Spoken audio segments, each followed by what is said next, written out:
Welcome to my channel. Subscribe and enjoy my new stories every day. The late summer air was thick with dust and memories as I climbed the creaking steps to our seldom visited attic. It was a Saturday earmarked for general cleaning, a task my wife, Laura, conveniently skipped with a hastily invented appointment. Alone with the silence, I began sifting through boxes filled with the forgotten debris of our past lives. A battered cardboard box, shoved into the darkest corner under the eaves, caught my attention. The handwriting on its side, clearly Laura's elegant script, read miscellaneous. My curiosity piqued, I dragged it into the light, the contents rattling ominously inside. What I discovered inside, however, was nothing I could have prepared for. Beneath old books and several moth-eaten scarves lay a passport. It was Laura's, unmistakably, her photograph, her eyes looking back at me. But the name was not Laura Middleton, the woman I married 8 years ago. Instead, it read Laura Madsen. My heart stuttered. Different initials, different last name. My breath grew short and sharp as I flipped through it. Stamps crowded the pages, places Laura had never told me she visited. My mind raced as I processed the implications. Was Laura leading a double life? The passport seemed to scream a confirmation. Fueled by a mix of betrayal and disbelief, I dug deeper into the box, finding a slew of letters addressed to Laura Madsen, love letters, from a man named Greg. The words blurred before my eyes, each line a betrayal. Every, my love and, forever yours, was a stab to my heart. How could she? The questions multiplied, each more agonizing than the last. I needed answers. I stormed out of the attic, the passport and letters in hand, and drove straight to the cafe where Laura said she'd be. She was there, laughing over coffee with a friend. The sight of her so carefree, so deceitful, ignited a fury in me I had never known. Laura, or should I say Lara? I threw the passport down on the table. It landed with a slap that silenced her laughter. Her face drained of color as she reached for the passport, her eyes darting from the document to my face. Tom, I can explain, she stammered, but I wasn't interested in her lies. Not here, I hissed, my voice low and menacing. We'll talk at home. The drive back was tense, the silence a thick veil between us. Once home, I listened, or pretended to, as she spun a tale of dual identities, necessity, and a past she couldn't escape. None of it mattered. She had deceived me, and for that, she would pay. I spent the next days planning her downfall meticulously. Canceling her credit cards, outing her lies to her so-called friends, and yes, calling this Greg to tell him the truth. Her world crumbled as efficiently as a controlled demolition. Within a month, I stood in a courtroom, watching her, no longer my wife, receive the final decree of our divorce. Her life was in ruins, her secrets exposed, her dual lives irreparably shattered. As I walked out, the cool air of freedom mixed with the bitter taste of revenge. I never saw Laura, or Lara, again. The shadows of betrayal lingered, but I was free from her deceit. The attic, once a place of forgotten things, had revealed the darkest secrets. And with them, set me free. The morning after the discovery, the house felt colder, the spaces between us filled with an icy silence that neither of us dared to break. Laura had slept in the guest room, a tacit acknowledgement of the chasm that had opened between us. As I brewed coffee, the scent seemed to mock the normalcy we once shared. I resolved that today would be the day I'd confront her fully, to strip away the veils of deception. She emerged just as the clock chimed 8, her eyes red-rimmed but her posture defiant. I handed her a mug of coffee, my grip on the handle a mirror of my tightened jaw.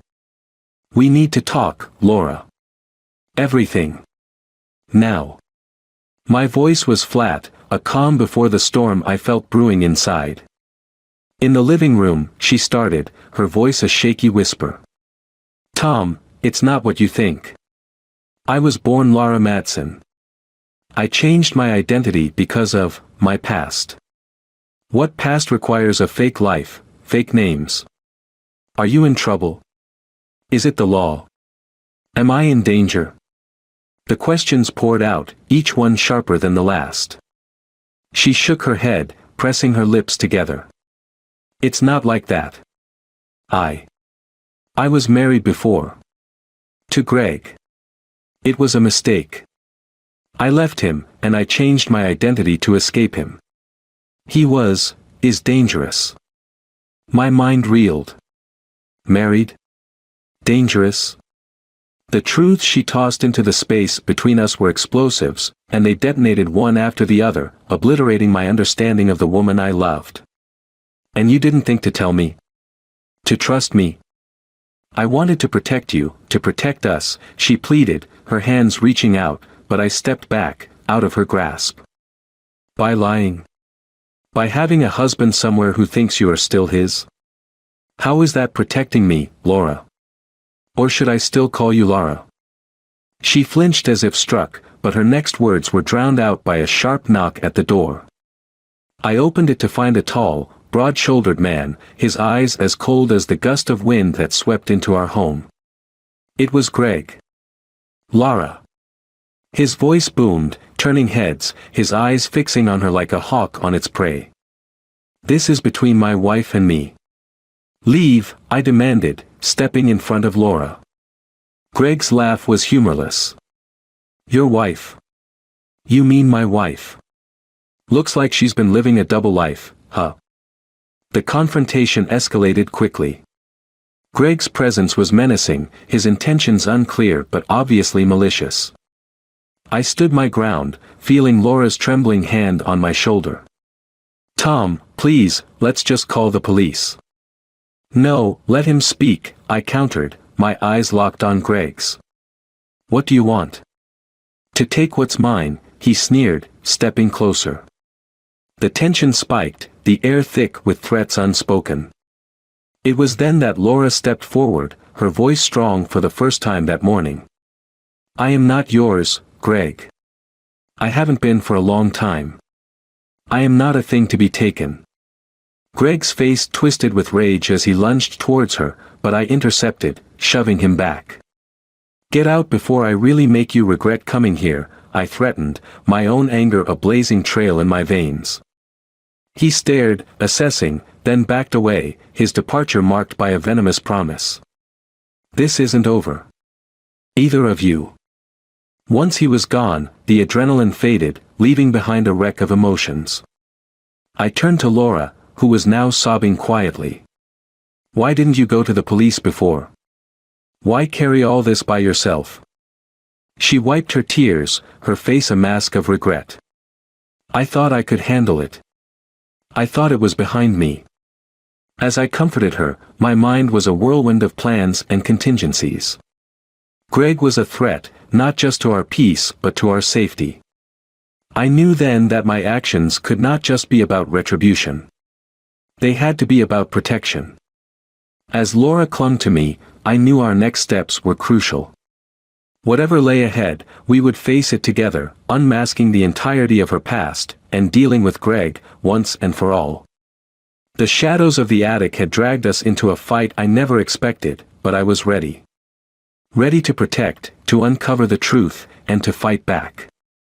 The echo of Greg's threats lingered in the house long after he had stormed out. Laura and I spent the rest of the day in a tense silence, each lost in our own whirlwind of thoughts. As night fell, a plan began to form in my mind, a way to end this nightmare once and for all. Laura, we can't just sit here and wait for him to come back, I said, breaking the heavy silence. She looked up, her eyes weary but determined. You're right. We need to be proactive. I think it's time I told you everything, the whole truth. Her voice was resolute, and we settled into the dim light of the living room, the shadows playing over her face as she recounted her past. As she spoke, I took notes, determined to piece together every detail that could help us. Laura had been entangled with Greg due to a youthful mistake, swept up by his charm before realizing his ties to shady, possibly criminal activities. Escaping him had meant changing her identity and starting anew, never imagining that her past would catch up to her in such a destructive way. We need evidence, proof of what he's capable of, I concluded, my mind racing with legal strategies. And I know just where to start. Laura's voice was steady, bolder now with a plan in action. I kept some old emails and messages from him, things that show his true nature. They're in my old laptop, in the attic. We retrieved the laptop, an old model buried under years of dust and memories. I powered it up, fingers crossed, and breathed a sigh of relief as it whirred to life. Laura navigated to her old email account, and together, we began compiling everything that could be used against Greg. The next morning, fortified by our findings, we contacted a lawyer, an old friend of mine who specialized in criminal law. Over coffee, we laid out everything, the documents spread like a map of our battle plan. "Tom, Laura, this is good material. It's a strong start," he said, scanning the documents with a practiced eye. "But if we want to ensure that Greg doesn't come near Laura again, we need something current, something that shows he's still a threat." "And I think I know how to get it," I said, an idea forming. "He's going to come back," he said as much. "When he does, we'll be ready." We set up cameras around the house, small and hidden, capable of recording at a moment's notice. We prepared, each step making us feel a little more in control. It didn't take long. 2 days later, Greg returned. This time his arrival was silent, more menacing. But we were prepared. As he approached the back door, I confronted him, the cameras rolling discreetly. "Greg, you're not welcome here. Leave, or I'm calling the police," I warned, my voice firm. "Tom, you really think you can scare me?" "I'm not here for you, I'm here for what's mine," Greg sneered, his gaze darting around, unaware of the cameras capturing his every move. "Nothing here is yours, Greg. And I've got plenty to prove it. Harassment, threats, we can add trespassing to that list today." My words were a bluff about the current evidence, but his reaction was real enough, a flicker of uncertainty in his eyes. "You won't get away with this," he spat, but the threat sounded hollow. "I already have, Greg. And if you ever come near Laura again, it won't just be me you'll have to deal with. It'll be the police, and the full extent of the law." I stood my ground, the cameras rolling, capturing the confrontation. Greg left, his threats echoing behind him, but this time they sounded desperate, the bluster of a man running out of moves. As he disappeared, Laura, who had been watching from the window, came out to join me. "You did it, Tom. You actually scared him off. It's not over yet. But it's a start." I wrapped an arm around her, the weight of our ordeal still heavy on our shoulders. Together, we watched the sun set, the sky a blaze of colors, a brief respite from the storm. Tomorrow, we would take our evidence to the police, bolstered by the recordings. But tonight, we allowed ourselves to breathe, to feel the first faint stirrings of hope. The battle lines were drawn, and we were finally fighting back. The morning air was crisp, almost biting, as I stared out the window. Today would mark the end, one way or another. Laura was still asleep, the stress of the past days finally catching up to her. I watched her for a moment, the rise and fall of her chest a deceptive piece.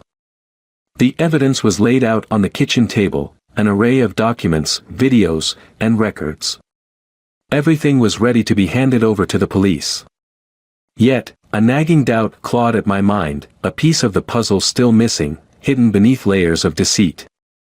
I couldn't shake the feeling that there was more to Laura's story, more than she had revealed. I decided to revisit the laptop, her old one that had started this avalanche. Booting it up, I delved deeper into her archives, beyond the emails from Greg. There, hidden in a folder cleverly disguised as system files, I found it, a set of documents that chilled my blood. Bank statements, large sums of money transferred to an account I didn't recognize, dates and names that didn't add up. This wasn't just about escaping a dangerous ex, this was something else, something deeper. A betrayal of everything we had built together. When Laura finally woke and came downstairs, I was waiting, the laptop open in front of me. Tom, what's wrong? Her voice was filled with a morning grogginess, soon to be shattered. How long were you going to keep lying to me, Laura? I pushed the laptop towards her, the files on the screen. Her face paled as she read, her eyes darting up to meet mine, a silent plea.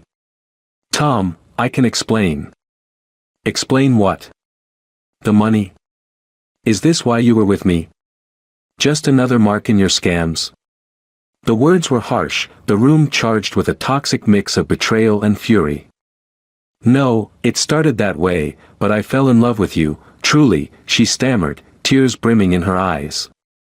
But the damage was done, the truth of venom spreading through my veins. Lies. It's all been lies. My voice was cold, distant. I had made up my mind. Pack your things. You're leaving. For good. But where will I go? She whispered, a mix of fear and resignation in her eyes. That's no longer my concern. You used me, Laura, and now you're on your own. As she packed, I made my own plans. The revenge would be thorough, exacting. I called the police, not just to deal with Greg but to expose her as well. Then, I contacted the banks, freezing the accounts, cutting off any means for her to run or hide. I watched, detached, as she realized the extent of her new reality, her options dwindling to nothing. When the police arrived, I was ready. I explained everything, handing over the evidence of her deceit along with Greg's threats. They took her away, her pleas echoing hollowly in the empty house. As the squad car drove off, a weight lifted off my shoulders. The house was silent, the betrayal cleansed with her departure. The love I had felt turned to ash, swept away by the winds of retribution. Laura and her deceit were gone, and with them, a part of my past I was eager to forget. In the days that followed, the quiet was a balm to my wounded soul. I rebuilt my life, the shadows of the attic and its revelations a dark chapter closed forever. Laura's fate was sealed, her manipulations exposed to the harsh light of truth, and as I moved forward, I knew the betrayal would never touch me again. The end was violent, insidious, and final. In the battle of wills, only one could emerge unscathed, and I made sure it was me. The echoes of our past, of love and deceit, faded into nothing more than a bitter memory, a lesson learned in the harshest way possible.